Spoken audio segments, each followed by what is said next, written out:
रमजान मुबारक के महीने में सिलाई करने वाली औरत ऐसा क्या गुनाह करती थी कि उस पर अल्लाह का सख्त अजाब आया। प्यारे दोस्तों, आज आपके लिए एक ऐसा वाकया लेकर आया हूं जिसे जानकर आपके रोंगटे खड़े हो जाएंगे और आप तौबा करने पर मजबूर हो जाएंगे। दोस्तों, आखिर सिलाई करने वाली एक आम सी लड़की रमजान में ऐसा क्या गुनाह करती थी जिसकी वजह से उसके ऊपर मरने के बाद सख्त अजाब आया। आखिर उसका कौन सा गुनाह उसके लिए अजाब की शक्ल इख्तियार कर गया? मैं आज आपको इस वीडियो में इसके बारे में पूरी तफसील से बताऊंगा। पूरी कहानी को जानने के लिए आप वीडियो को आखिर तक जरूर देखें। नाजरीन, कहा जाता है एक गांव में यास्मीन नाम की एक औरत रहा करती थी। वह काफी गरीब थी और उसके हालात भी बहुत खराब थे। उसके 3 बच्चे थे जिनकी परवरिश वह अच्छे तरीके से करना चाहती थी और अपने बच्चों को हर सहूलियत देना चाहती थी, लेकिन उसके हालात उसे इन बातों की इजाजत नहीं देते। उसकी बहुत कम उम्र में शादी हो गई थी। उसका शौहर एक मामूली मुलाजमत करता था, जिसकी बदौलत उनके घर में गरीबी ने डेरा डाल रखा था। यास्मीन अक्सर अपने शौहर से कहा करती कि आप कहीं और नौकरी ढूंढें या फिर कोई कारोबार करें, क्योंकि इस तरह हमारे घर के हालात कभी बेहतर नहीं होंगे। हम यूं ही गरीबी में एड़ियां रगड़कर मर जाएंगे। लेकिन उसका शौहर इतना पढ़ा लिखा नहीं था और फिर नौकरी के मौके भी कम थे। यही वजह थी कि वह अपनी बीवी से कहता कि मैं बहुत कोशिश करता हूं, लेकिन कहीं और काम नहीं मिल रहा। मैं कैसे काम ढूंढूं? वह बेबसी से अपना सर थाम ढूंढूं वह बेबसी से अपना सर थाम कर रह जाता, जबकि यास्मीन उससे झगड़ा करती और कहती कि हमारे बच्चे होने वाले हैं, हम कब तक यूं गरीबी वाली जिंदगी जीते रहेंगे। लेकिन यास्मीन का शौहर उसकी एक नहीं सुनता था। घरेलू झगड़ों से वह तंग आने लगा था। तभी यास्मीन के घर जब पहली बेटी ने जन्म लिया तो यास्मीन का दिल उसके साथ पहल गया और वह मोहब्बत से उसके साथ पहल गया। और वह मोहब्बत थोड़ी बड़ी हुई, उसकी जरूरतों ने यास्मीन को फिर से अपने शौहर के सामने लाकर खड़ा कर दिया। वह कहने लगी कि अब तो हमारी बच्ची भी हो गई है, आप बहुत मुश्किल से मेरी जरूरतों को पूरा करते हैं, लेकिन अब बच्ची की जरूरतें कैसे पूरी करेंगे? आप कोई और ढूंढ क्यों नहीं लेते? यास्मीन का शौहर झुंझला जाता और गुस्से में आकर कहता कि मैं कहां से खर्चे पूरे करूं? तुम अच्छी तरह जानती हो कि मेरी तनख्वाह कितनी है। जो तनख्वाह मिलती है तुम्हारे हाथ पर रख देता हूं। मैं किस तरह तुम्हारे इन एक्स्ट्रा खर्चों के लिए रकम लाऊं? ना तो मैं कहीं डाका डाल सकता हूं और ना ही चोरी कर सकता हूं। इसलिए जो मिल रहा है उसी पर सब्र शुक्र करो। यास्मीन का शौहर तंग आकर अपनी बीवी से कहकर दूसरे कमरे में जाकर सो जाता, जबकि वह सारी रात कुड़ती रहती, रोती रहती। इन्हीं हालात में यास्मीन का दूसरा बच्चा होने वाला हो गया और अब फिर से उसे इसी बात की परेशानी थी कि वह सारे खर्चे किस तरह पूरे करेगी। परेशानी और टेंशन लेकर उसकी सेहत खराब हो रही थी और वह हाई ब्लड प्रेशर की मरीज बन रही थी। बहुत मुश्किल से उसके जवाब ही दे दिया था, क्योंकि उसका ब्लड प्रेशर बहुत हाई रहता था। लेकिन शुक्र है कि यास्मीन और बच्चे की सेहत ठीक रही थी। कुछ अरसे तक ऐसे ही गुजर गया। यास्मीन अपने दोनों बच्चों के साथ मशरूफ हो गई। बड़ी बेटी अब 3 बरस की होने वाली थी और बेटा 6 महीने का हो गया था। अब फिर से यास्मीन को इस बात का ख्याल सताने लगा कि बेटियों को स्कूल में दाखिल करवाना है और इसके लिए यास्मीन को फिर से अच्छी खासी रकम की जरूरत थी। वह फिर से अपने शौहर के सामने हाथ फैलाकर खड़ी हो गई और उससे रकम का तकाजा करने लगी, जबकि उसका शौहर कहने लगा कि मैं कोशिश करूंगा कि तुम्हें कुछ ज्यादा पैसे दे दूं, लेकिन तुम जानती हो कि आजकल के रोजगार के क्या हालात हैं। अगर मैंने अपने मालिक से ज्यादा पैसों का तकाजा किया तो कहीं यह ना हो कि वह मुझे काम से ही निकाल दे, और मैं अगर काम से फौर हो गया तो घर का खर्च चलाना भी मुश्किल हो जाएगा। यह सुनकर यास्मीन अपना दिल मार कर बैठ गई।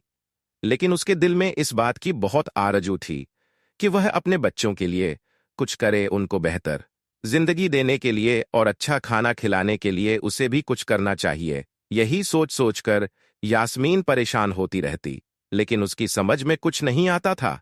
इन्हीं दिनों में यास्मीन के मोहल्ले में एक औरत किराए पर रहने के लिए आए। वह यास्मीन से 2 घर छोड़कर ही रहती थी। वह बेवा औरत थी। इस औरत के 2 बच्चे थे और शौहर के इंतकाल के बाद वह अकेले जिंदगी गुजार रही थी। यास्मीन की उसे आते जाते सलाम दुआ हो गई। और तब उसे पता चला कि वह औरत घर पर कपड़े सिलाई करती है और इसी से अपनी गुजर बसर करती है। उस औरत का नाम सकीना था। यास्मीन को यह काम बड़ा आसान लगा और उसके दिल में भी ख्याल आया कि उसे भी अपने हालात बदलने के लिए लोगों के कपड़े सिलाई करने चाहिए। इस तरह शायद उसके बच्चे भी बेहतर जिंदगी गुजार सके। यही सोचकर यास्मीन ने सकीना से बात की और कहा, मुझे भी सिलाई सिखा दें। मैं चाहती हूं कि मेरे हालात भी बेहतर हो जाए। मेरे शौहर की कमाई में मेरा गुजारा नहीं होता, जिसकी वजह से मैं बहुत सारी चीजों के ऊपर अपना दिल मारकर बैठ जाती हूं। मेरे बच्चों को अच्छे कपड़े नहीं मिलते, उन्हें अच्छा खाने को नहीं मिलता। मैं बहुत परेशान होती हूं। आप अगर मुझे भी सिलाई सिखा देंगी तो मेहरबानी होगी। शायद इस तरह मेरी भी मुश्किल आसान हो जाए। यास्मीन ने जब सकीना से दरख्वास्त की तो सकीना ने फौरन रजामंदी दे दी और कहने लगी, अरे यह तो कोई मुश्किल बात नहीं है। तुम रोज मेरे पास आया करो। मुझे पूरी उम्मीद है कि तुम जल्द ही यह काम सीख लोगी और यह अनाज मिला रोजाना बच्चों को स्कूल स्कूल भेजकर सकीना के पास आ जाती। सकीना के बच्चे भी स्कूल चले जाते थे और वे दोनों बैठकर कपड़े सिलाई करती। यास्मीन धीरे धीरे काम सीख रही थी और फिर बहुत जल्द उसके काम में बढ़ोतरी आती गई। अब तो वह सकीना की मदद के बिना भी सूट से सिलने लगी थी। जिस दिन उसने पहली बार एक सूट सिलाई किया, उस दिन वह बेहद खुश हुई और खुशी उसने अपने शौहर को भी इस बारे में बताया। लेकिन उसके शौहर ने यह बात सुनकर कोई खास खुशी का इजहार नहीं किया, बल्कि कहने लगा, अरे यह सूट सिलत तुम कितने पैसे कमा लोगी? मुश्किल से तुम्हें चंद रुपए मिलेंगे। तुम जानती तो हो कि यहाँ के हालात कैसे हैं। हमारे जैसे ही लोग यहाँ पर रहते हैं जो सिलाई के नाम पर तुम्हें चंद रुपए ही देंगे।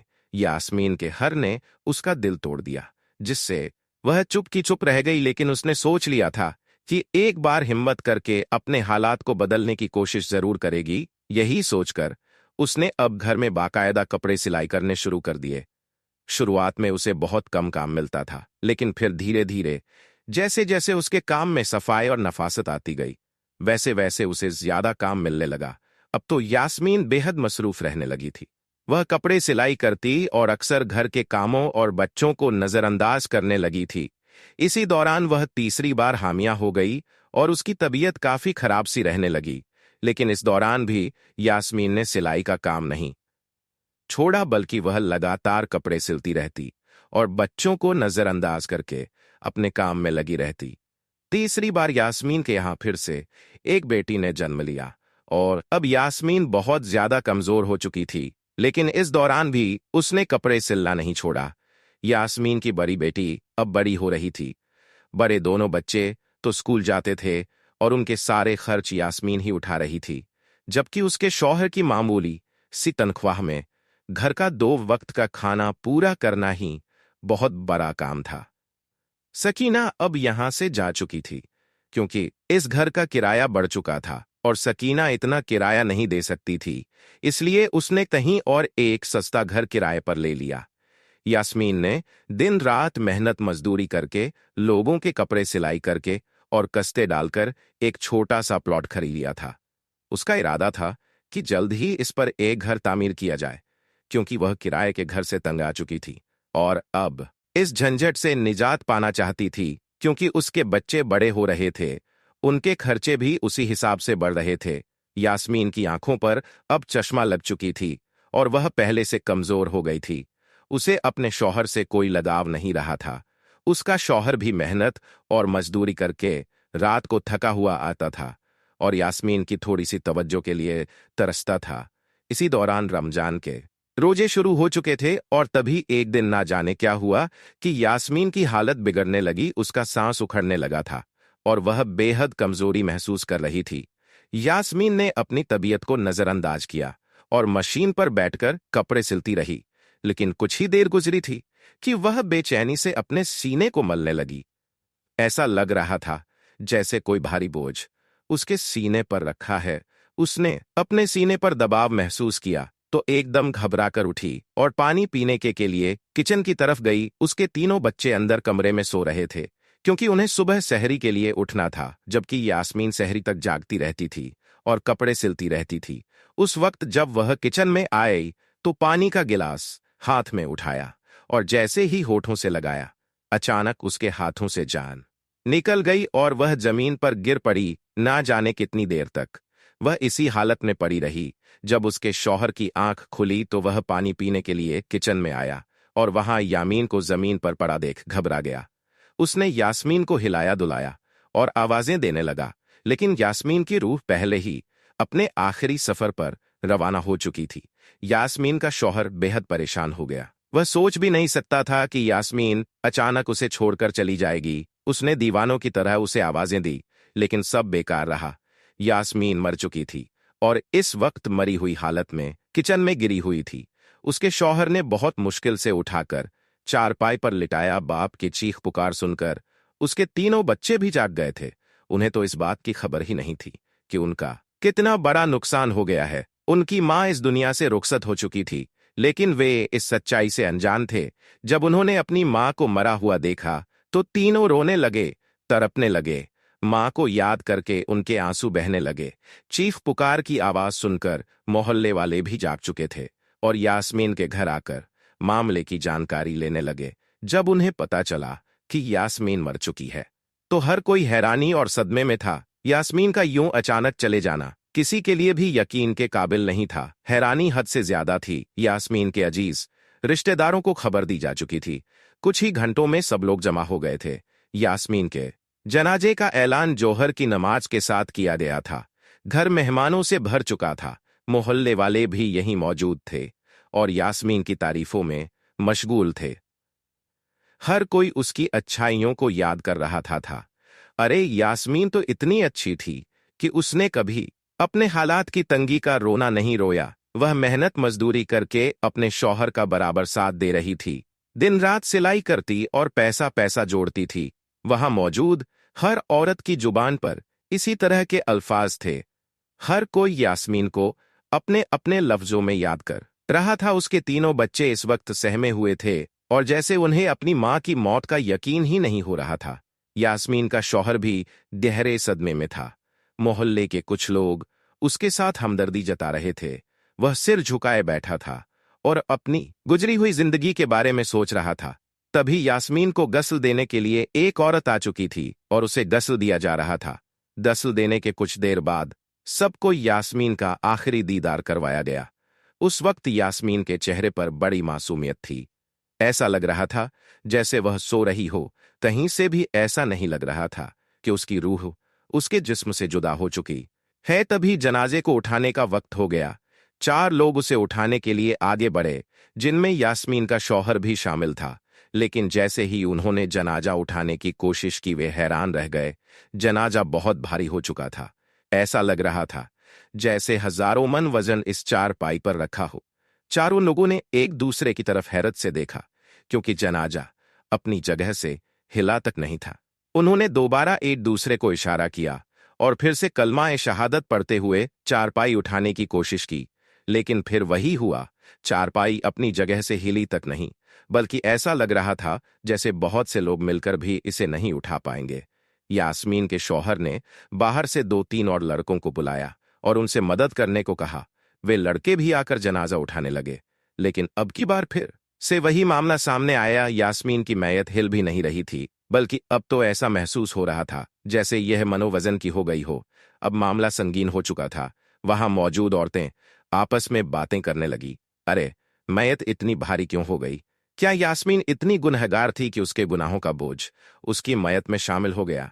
अब मैयत कैसे उठेगी? हर कोई अपने अंदाज उसकी मैयत में शामिल हो गया। अब मैयत में तजुर्बा कर रहा था। यास्मीन का शौहर भी बेहद परेशान था। वह चाहता था कि लोग इस तरह की बातें ना करें। उसने सबको चुप कराने की कोशिश की, लेकिन वहां मौजूद औरतों की जुबान रुक नहीं रही थी।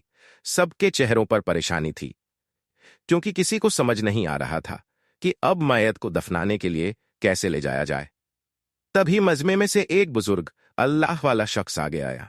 उसने हालात के बारे में पूछा तो यास्मीन के शौहर ने उसे सारी कहानी बताई। यह सुनकर बुजुर्ग कहने लगे, यकीन यास्मीन ने अपनी जिंदगी में कोई ऐसा गुनाह किया है जिसकी वजह से आज यह मामला पेश आ रहा है। जब तक इस मसले को हल नहीं किया जाएगा तब तक इसकी मैयत नहीं उठेगी।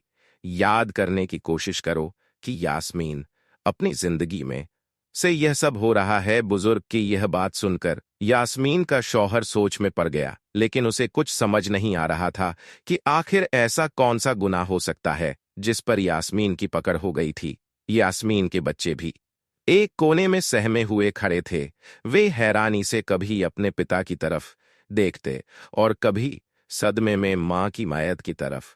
उन्हें भी इस हालात की कोई समझ नहीं आ रही थी। तभी कुछ देर सोचने के बाद यास्मीन का शौहर कहने लगा, ए अल्लाह वाले नेक बुजुर्ग, यास्मीन तो बहुत अच्छी थी, घरेलू मामलों में भी ठीक थी और आजकल वह कपड़े सिलाई करके घर का खर्चा पूरा कर रही थी। उसने मेरा बहुत बोझ बांट लिया था। जिन चीजों को मैं पूरा नहीं कर सकता था, उसने खुद मेहनत करके बच्चों के लिए वे चीजें मुहैया कराना शुरू कर दिया था। वह मेरा घर का आधा बोझ उठा चुकी थी और मुझे कई परेशानियों से बचा चुकी थी। लेकिन उसके अंदर एक बहुत बुरी आदत थी। जब वह सिलाई करने बैठती थी तो फिर अगर मैं उसे पुकारता या अपनी किसी जरूरत के लिए उसे कोई काम कहता तो वह सुनती ही नहीं थी। वह अपने काम में इतनी मग्न रहती कि उसे इस बात की परवाह ही नहीं होती थी कि शायद उसके शौहर को उससे कोई काम हो सकता है या उसे किसी चीज की जरूरत हो सकती है। वह अपने काम में लगी रहती और अक्सर मुझे भुला देती थी। जब से उसने सिलाई का काम ज्यादा पकड़ लिया था, वह मेरे करीब बैठती ही नहीं थी। वह मेरे हक अदा नहीं करती थी, बल्कि अपनी सिलाई को तरजीह देती थी। हमें ना जाने कितना अरसा हो गया है कि हमने एक दूसरे से हंसकर बात भी नहीं कि। जब मैं घर आता था तो खुद ही अपने लिए खाना निकाल कर खा लेता था और सो जाता था। मैं उसका इंतजार करता रहता, लेकिन वह मेरे पास आती ही नहीं थी। वह अपने काम में इतनी डूबी थी कि उसे तक याद नहीं रहता था कि उसका एक शौहर भी है। अब तो बच्चों को भी नजरअंदाज करने लगी थी। बहुत कम वह बच्चों की तरफ ध्यान देती और उनकी बातें सुनती थी। शायद इसी वजह से अल्लाह ताला ने उस पर यह अजाब दिया है। बेशक वह अपना काम करती रहती, लेकिन उसे शौहर के हुकूक का ख्याल रखना चाहिए था। वह अपने शौहर के हक का पूरी तरह भुला चुकी थी और अपने काम को ही सब कुछ बना लिया था। यास्मीन के शौहर की यह बातें सुनकर वहां मौजूद कई औरतें आपस में एक दूसरे से नजरें चुराने लगी। उन्हें इस बात पर यकीन ही नहीं आ रहा था कि यह छोटी सी गलती इतने बड़े अजाब का सबब बन सकती है और फिर अल्लाह इस पर इतना बड़ा अजाब दे सकता है। वे औरतें इस हालात पर दंग रह गई, जबकि यास्मीन का शौहर यह सब कुछ बताकर जैसे शर्मिंदा सा महसूस कर रहा था। तभी अल्लाह वाले बुजुर्ग आगे बढ़े और यास्मीन के शौहर के कंधे पर हाथ रखकर कहने लगे, बेटा, अब वह इस दुनिया से गुजर चुकी है। उसने जो कुछ भी किया उसे उसकी सजा मिलेगी, लेकिन इस वक्त मामला यह है कि उसकी तदाफीन दफनाने का इंतजाम किया जाए और उसे यहां से कब्रिस्तान ले जाया जाए। मैं तुमसे दरख्वास्त करता हूं कि एक बार अपनी बीवी को माफ कर दो।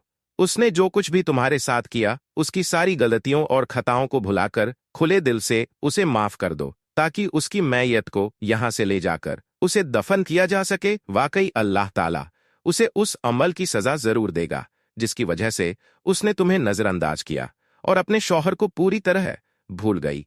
अल्लाह वाले बुजुर्ग की यह बात सुनकर ये यास्मीन के शौहर ने कहा, मेरे बुजुर्ग की यह बात सुन मैं अपनी बीवी को अल्लाह की रजा के लिए माफ करता हूं। उसने जो कुछ भी मेरे साथ किया मैंने वह सब भुला दिया। अल्लाह उसे माफ करें और उसकी अगली मंजिलें आसान करें।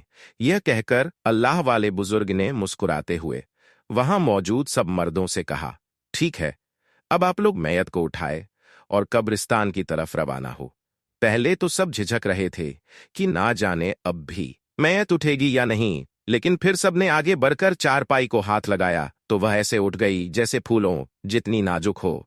सबने कलमा ए शहादत पढ़ते हुए कब्रिस्तान की तरफ कूच किया, जबकि पीछे औरतें आपस में शर्मिंदा सी एक दूसरे से नजरें चुराती हुई अपने अपने घरों को लौट गई।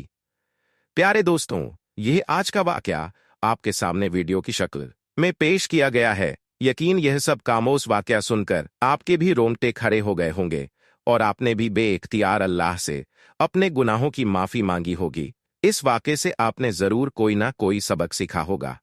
मजीद ऐसे ही सबा कमोज वाकत के लिए हम फिर हाजिर होंगे। तब तक के लिए अपना ख्याल रखें। अल्लाह हाफिज।